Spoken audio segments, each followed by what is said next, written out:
మహారాజు తానే సమిధల్లె మారి నిలువెల్లా వెలిగెరా. భోగాన్ని విడిచి త్యాగాన్ని వలచి తాపసిగా నిలిచెరా.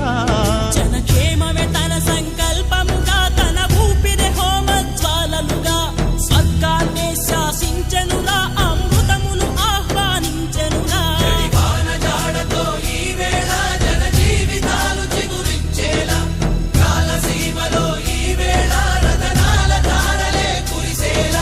కల్లు కల్లు మని సిరిము వల్లే చినుకే చేరగా, జల్లు జల్లు మని పులకింతల్లు పుడమే పాడగా, హరివిల్లు ఎత్తి కరిమబ్బు వాన బాణాలే వేయని, నిలువెల్ల మంచు వడగళ్ళు తాకి కడగ